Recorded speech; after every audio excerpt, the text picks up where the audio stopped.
Welcome to Paulogia and another episode of Ham and Egg News, where we react to Ken Ham reacting to things. How do you say that? Paulogia? I go with Paulogia or Paulogia. It's meant to be a play on the Greek word apologia, the one from the New Testament that means to give a defense, like a Christian apologist. But it's a play on words because my name is Paul. You're not the Apostle Paul, are you? Not the Apostle Paul. In fact, I have pretty much the opposite story. I started as a firebrand Christian, and then I was rapidly deconverted, and now I antagonize Christians. I have considered changing my name to Saul to kind of complete the analogy. The Saul, that would be good. Or the anti-Paul or something. Promoting reason over dogma, I guess. I'm Dan Barker. Welcome, Dan. Your listeners might know I'm co-president of the Freedom from Religion Foundation. I'm a former preacher.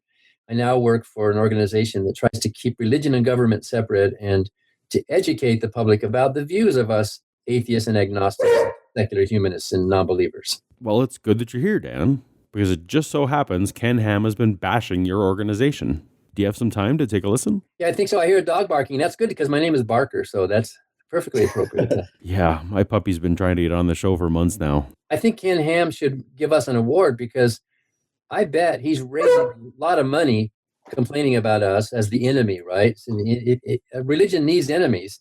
And so by him complaining about us, who are complaining about him, I think it's doing his ministry a big favor. If you think Ken Ham is willing to part with money, you haven't been paying much attention to him. But let's get to the Answers News crew. Atheist organization demands that Senator Marco Rubio stop tweeting Bible verses.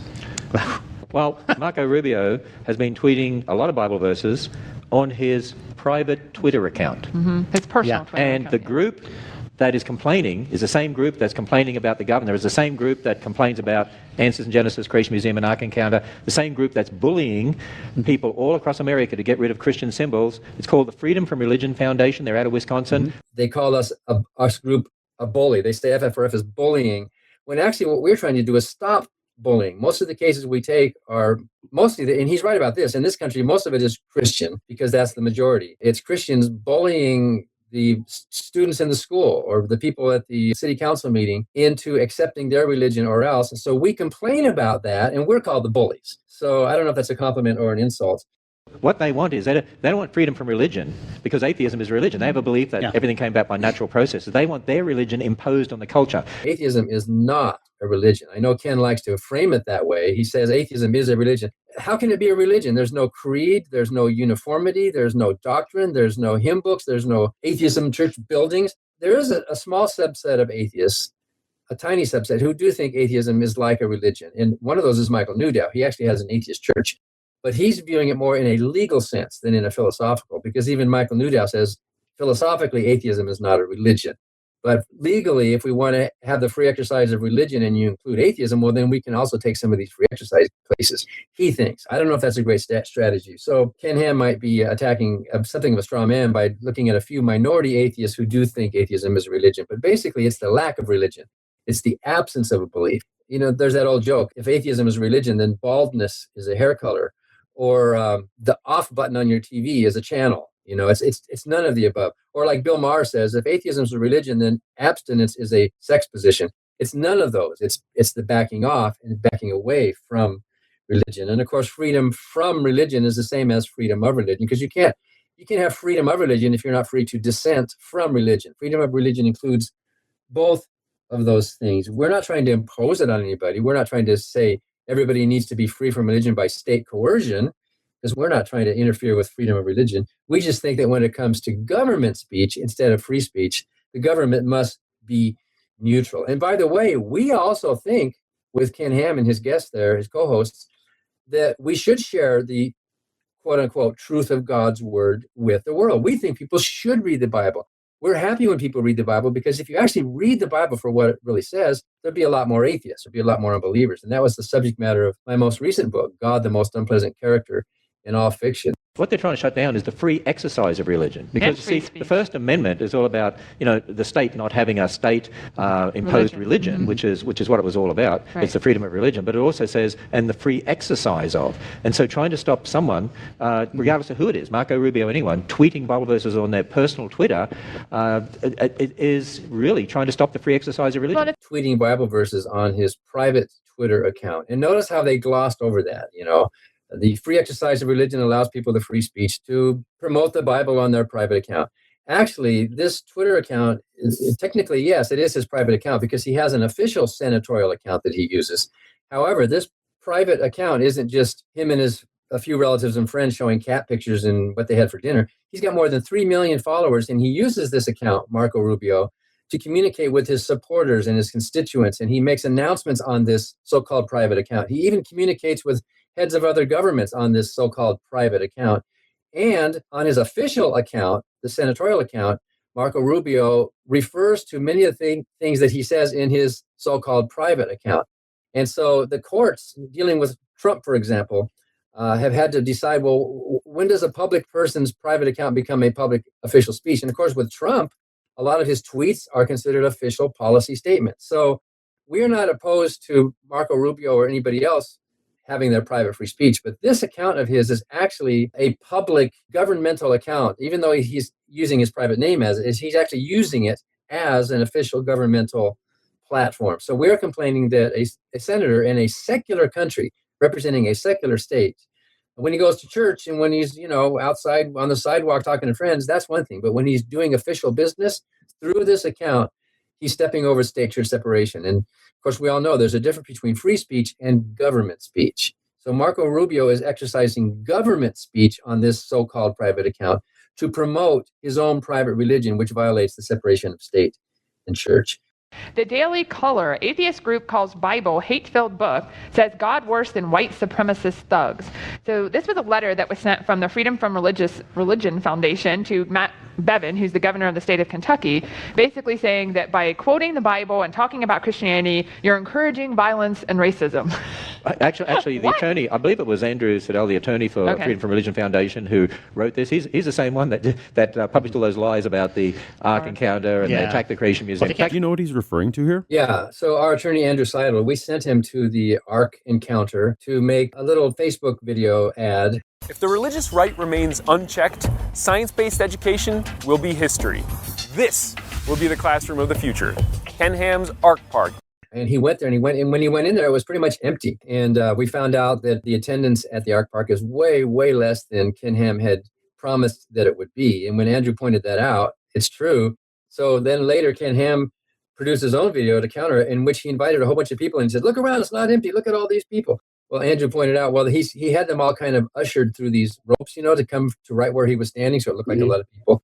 So Ken Ham is accusing Andrew Seidel, our attorney, of lying about the attendance when Andrew was simply pointing out what he saw on that day. And in fact, Ken Ham won't release his attendance figures, which is kind of interesting. Ken Ham said there was no public money used.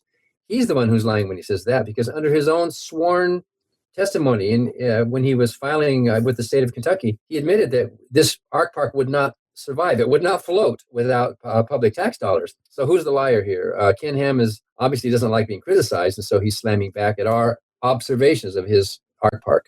It shows here that he's got an immense hate for God and his word. Mm-hmm. Yeah. And, so here he is saying, well, God and his word are the hateful things, but he's actually enacting the hate. Whether or not it's true that a person has an immense hate for the Bible is irrelevant. What's wrong with hate? I mean, the Bible has a lot of hate for things that it finds to be distasteful. So, rather than just saying, oh, you hate the Bible, why not dig underneath and ask the question, why would you hate the Bible if that's true? And of course, as they were talking about earlier in that little exchange, we accuse the Bible of being racist. And in fact, it is. And in my book, God, the Most Unpleasant Character in All Fiction, there's a whole chapter on the racism that's in the Bible. In fact, you can look it up right now if you want to. We made a handy guide online for that whole book. Go to unpleasantgod.ffrf.org. Go to that page, and you'll see Richard Dawkins' quote. Then you can click on the word racist. You can click on that, and all the Bible verses will pop out, which amply document, each one of these claims of racism and slave mongering and of genocide and infanticide and all of these horrible things that those Christians, Ken Ham, who should know better, actually probably hasn't really read much of that. What he's doing is he's banking on, a dozen or 2 dozen positive Bible verses. The Lord is my shepherd and God is love. And you know what I mean? But if you look at the whole book, you look at the whole thing, actually our criticisms of the Bible are documented not with our opinion, but with the words themselves from the God of the Bible himself, who actually took credit for rape. In Jeremiah, there's a there's a verse in there where the Israelites were complaining, Jeremiah 13, they were complaining, how come the Babylonians are attacking us and destroying our way of life? And God said, it's because you didn't love me.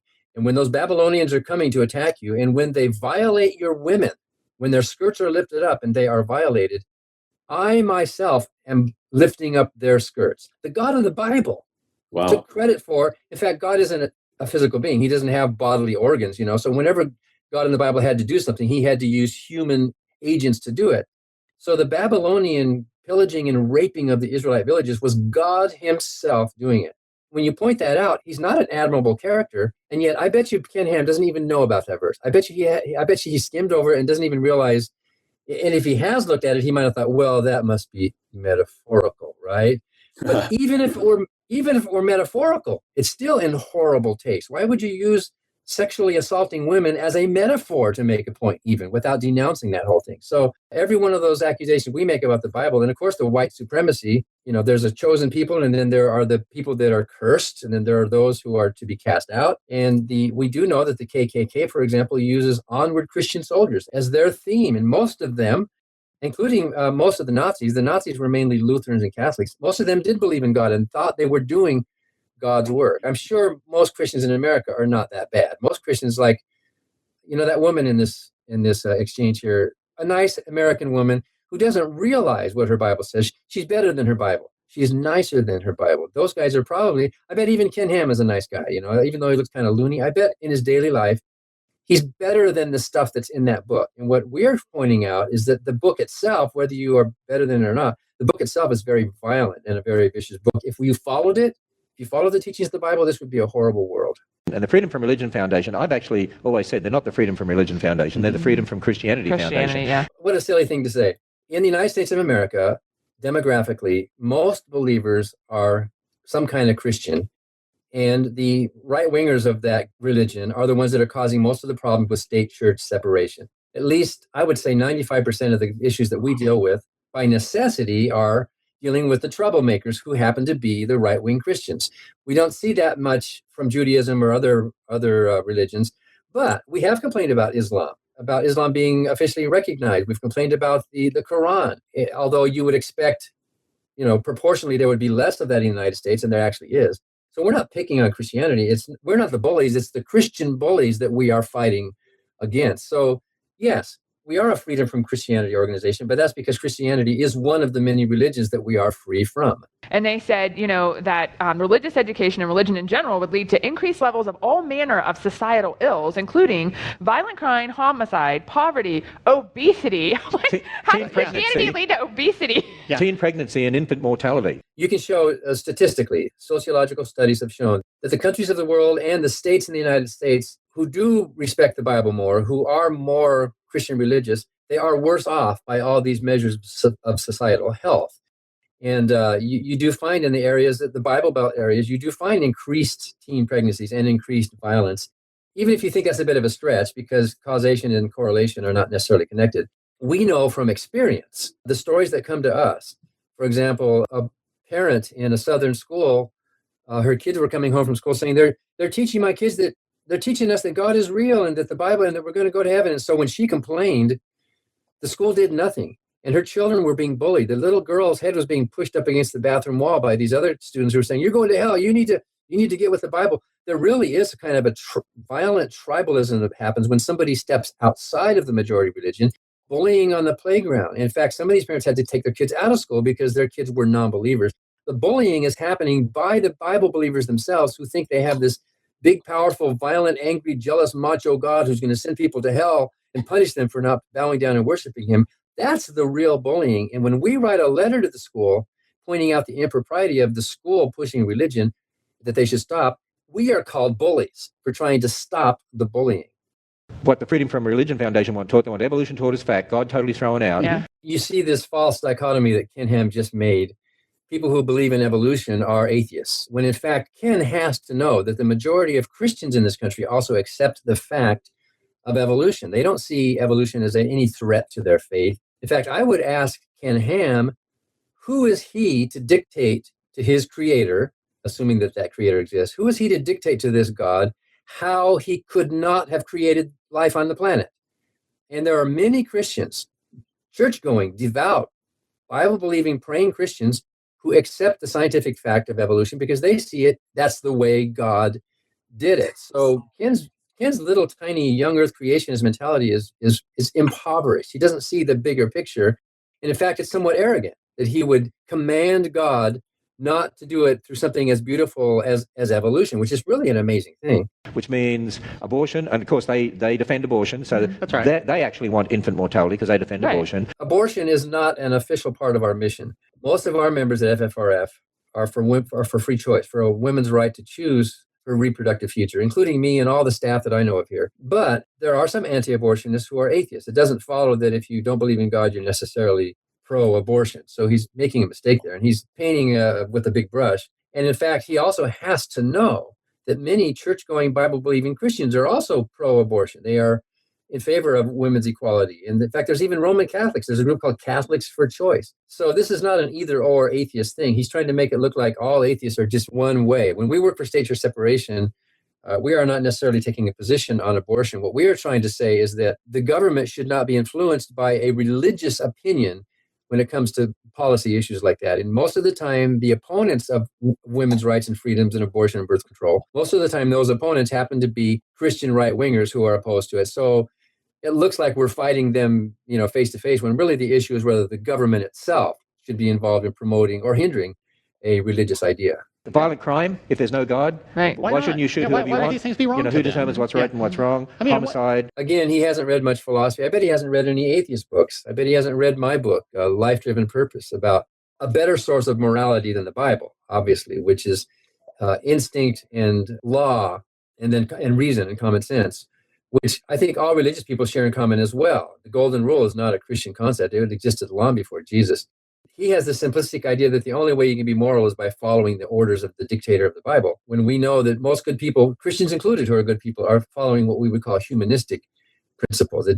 Being an atheist doesn't lead to more violence or to more crime because you don't have a moral restraint. We think we have an even stronger moral constraint than the Bible. In one sense, they're kind of right here, though. The organization claims that religious education and religion in general will lead to those things. Well, actually, they're trying to attack Christianity, but from an atheistic perspective, those things will increase, and that's what we're seeing. An atheistic perspective will increase violence, is what he said. So somebody should call him on that. Where's your data?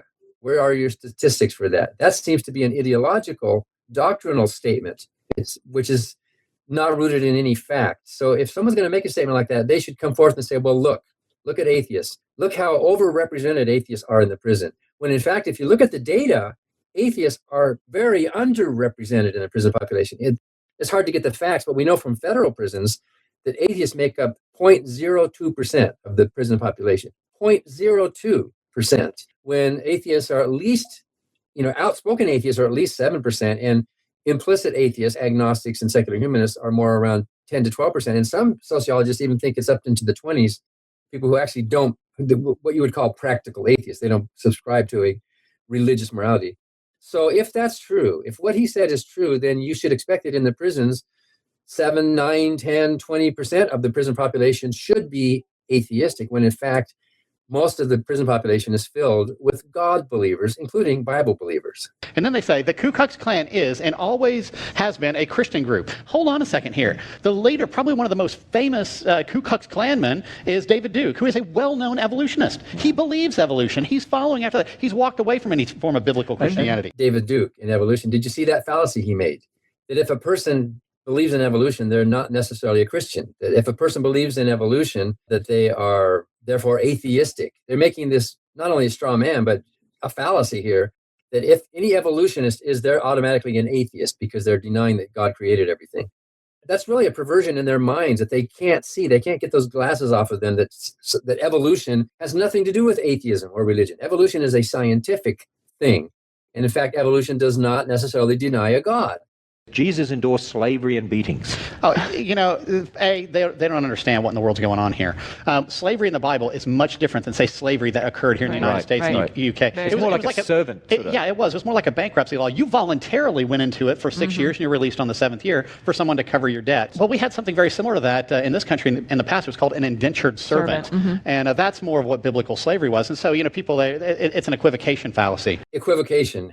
They're the ones doing the equivocating here. It is true that there there have been different kinds of slavery all through history. But this idea of indentured servants, it is true, there has been indentured servitude, but the slavery of the Bible is not that. What boss gets to beat their slaves? And Jesus talked in the Bible about there are some slaves. Jesus showed us how compassionate he truly was by saying, look, there's some slaves that you shouldn't beat as hard as others. Look it up in Luke chapter 12. Some slaves didn't know better, so you should beat them, but not so hard, right? But the ones who knew better, you should beat them hard. Jesus said that. He never denounced slavery. And when he quoted his own father, supposedly his own father, the Old Testament Hebrew scriptures, in fact, that's the only scriptures he ever quoted was the scriptures of the Old Testament. We see that slavery in the Hebrew scriptures also had some gradations. The ancient Israelites, they had two kinds of slaves. They had slaves of other Hebrews, which in a sense was kind of like what he was saying. There was some slavery where it was like a 7-year deal and then they paid off a debt. They're right about that. But that was a tiny part of it. If the slaves were non-Hebrews, if they were from the neighboring nations, which they were commanded to turn into slaves, then there was none of that. In fact, you could split families apart and you could kill them. You could bodily maim them. You could use your slaves for sexual purposes with no repercussions. But if you sold that slave, that other man couldn't do that because that was his property. I mean, that's all through the Old Testament. So what these guys are trying to do is equivocate by pointing to a little narrow sliver of what slavery kind of was like in some parts of the early Roman Empire, but was not like in the early ancient Israelites, and try to make it look like the slavery that Jesus was endorsing was just this sort of, master boss over a servant. So they're absolutely wrong about that. In the chapter in my book, God, the Most Unpleasant Character in All Fiction, that shows God as a slave monger, it details what the Bible itself actually says is slavery. And when Abraham and Sarah, their slave Hagar, Abraham told her, she's your property. You do with her what you want. And all through the Bible, it says this slave is your property and they will be forced into forced labor.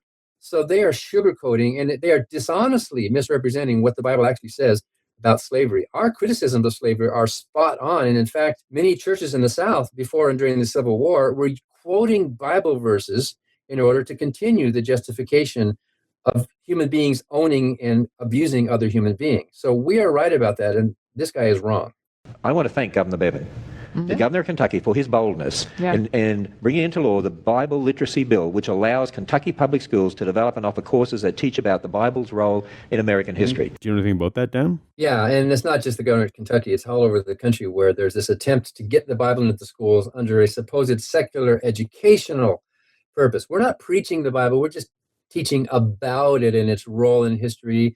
And sometimes there's classes in the schools about the Bible's role in literature, which is undeniable. So yeah, and there are courses like that, especially at the college level, which is actually good. We atheists are not opposed to people reading the Bible itself. At the high school level, it's kind of tricky to do because it's hard for a teacher to be that educated and informed about it. It's hard for a teacher to put aside their personal beliefs and teach it as just another work of literature because they're believing in it, right? But the courts have been very strong about it at the high school and lower levels because children are so impressionable. The Bible does some good things. There's no doubt about it. There are some really nice passages in the Bible, but on balance, it's not a good book. It'd be like if I told you, I want you to come over to my house and look at my beautiful garden. And so you come over and I say, look at this beautiful flower here. And you look at it and you say, yes, that's gorgeous. But you're looking around the rest of the garden and there's trash and there's weeds overgrown and there's disease and there's gopher holes and there's ugliness. And I say, oh, don't look at that. Don't look at it. Oh, look at over here at this other pretty flower. And you say, yeah, that is pretty, but you asked me to come see your beautiful garden. You have some beautiful flowers, but your garden is ugly. It's a horrible garden. And that's kind of like the Bible. You can point to a few things in there. The golden rule is not a bad idea. When Jesus said, test all things and hold fast that which is good, that's not a bad idea. So there are some ideas. It'd be surprising if there weren't. I think that would be a miracle. If the Bible didn't have any actual good teachings in it, that would be miraculous. But on balance, it is an ugly garden. And on balance, if you were to follow it, this would be a much worse world. He says, well, Hitler was a Roman Catholic. He's trying to tie Hitler in to somehow have some semblance with the Bible. The thing is, yes, he was raised in a Catholic sense, but he actually walked away from that. He followed after humanism. He is a very well-known evolutionist. Again, he makes this fallacy that if you're an evolutionist, you're necessarily not a believer. You see that? Which is wrong. It's absolutely wrong. And he should know better because there are believers who go to church and all of that, and they believe in Jesus, who also accept the fact of evolution. He wouldn't call them atheists, I don't think.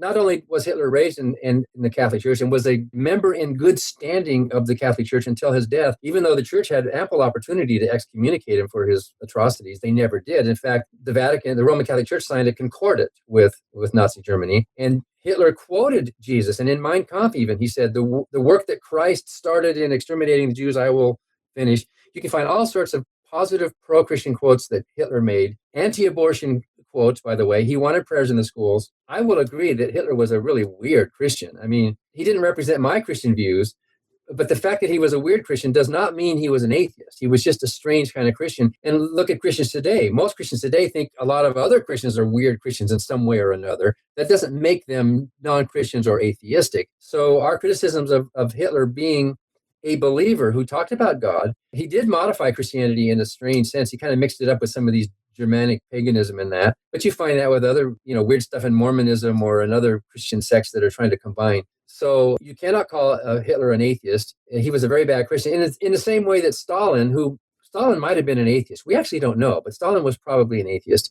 If he was a very bad atheist. So you don't judge a person's belief system by their atrocities. It's the other way around. In fact, you never find any statement by Stalin in writing or in public where he attributes his atrocities to atheism. You won't find that, but you do find Hitler directly connecting his actions with his belief in God and his following of Jesus Christ. You do find that. Hitler was a Christian. He was a bad Christian, but Hitler was a Christian.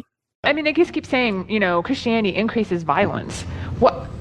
No, it doesn't. I mean, I don't understand. You don't have no historical evidence to support that at all. How can she possibly say there's no historical evidence that Christianity increases violence? At minimum, things like the 30 Years' War, which started to a very large degree over these confessional differences in Europe over infant baptism and transubstantiation and so on. There really was this huge power struggle between Catholics and Protestants, and other holy wars and violent actions committed by Christians against non-Christians. Well, of course, the Crusades is one example. So how could she even possibly say that if she knows anything at all about history? I think what she's doing is that she is zeroing in on her own nice little warm, fuzzy church-going experience where she and her relatives and friends are really nice, good people who think Jesus is love. And she doesn't see it in her little community. She doesn't, and she probably wouldn't, because they're probably really good people. She's probably just a really decent, loving person who thinks that it comes from Christianity when it's actually coming from her altruistic human nature. It's not Christianity that's doing it. And when the Bible says, when Jesus is talking about peace, we know that the word peace in the Bible did not mean then what we think it means today. It did not mean let's all get along with each other and put down our differences.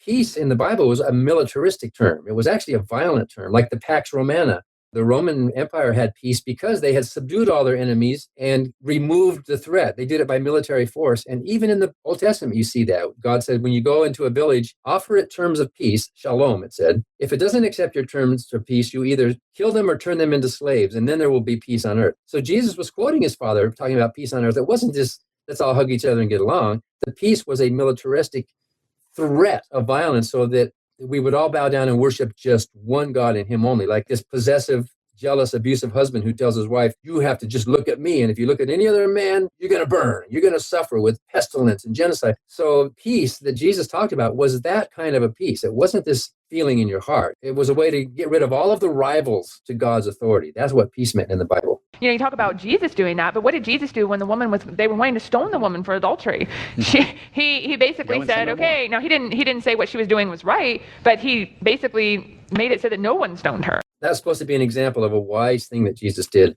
By the way, that passage really did not exist in the original versions. Now we know, Bart Ehrman writes about this. That passage about the woman in adultery is absent from the early manuscripts. And it shows up in later manuscripts. And what's funny about it is that passage shows up in later manuscripts in different places. The story was really beloved by the later church. And it's a good story when you think about it. It really is. They found that inserted in different places in the New Testament. So obviously it was not an original part of the story. But even if it were, the concept there, Jesus did not denounce the law. Jesus did not say you should not throw stones at that woman.